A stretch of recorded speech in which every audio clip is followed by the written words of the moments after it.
Hi అండి. ఈ video వచ్చి వినాయకుడికి చాలా ఇష్టమైన ప్రీతికరమైన నైవేద్యం అండి. ఇది ఆరిదంబలి. ఇది చాలా సింపుల్ అండ్ టేస్టీగా ఉంటుంది. దీనికోసం ముందుగా ఒక గిన్నెలో కొంచెం బెల్లం, కొంచెం కొబ్బరి ముక్కలు వేసుకొని ఆ బెల్లంలో కొబ్బరి ముక్కలు ఉడికినంత వరకు ఉంచుకోవాలి. ఒక గ్లాస్ బియ్యం పిండికి 3 గ్లాసులు వాటర్ యాడ్ చేసుకోవాలి. అవి మరుగుతూ ఉన్నప్పుడు కొంచెం 4 ఇలాచీ తీసుకొని దంచి పెట్టుకోవాలి మెత్తని పౌడర్ లాగా.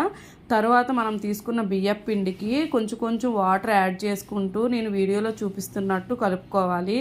ఆ తర్వాత మరుగుతున్న వాటర్లో ఆ బియ్యం పిండి అనేది వేసుకుంటూ కలుపుకోవాలి, లేకపోతే ఉండలు చుట్టేస్తుందండి. ఆ తర్వాత కొంచెం ఉప్పు, కొంచెం అదే మనం తీసుకున్న ఇలాచీ పౌడర్ వేసుకొని కలుపుకోవాలి. అంతే అండి, ఎంతో టేస్టీగా ఉండే సింపుల్గా ఉండే ఆరిదంబలు అయితే రెడీ అయిపోయింది. ఇది చిన్నపిల్లలకి పెట్టినా చాలా మంచిది, హెల్త్కి. బెల్లంతో చేసాం కాబట్టి. ఈ వీడియో కనుక నచ్చితే లైక్ చేయండి, షేర్ చేయండి, సబ్స్క్రైబ్ చేయండి ప్లీజ్.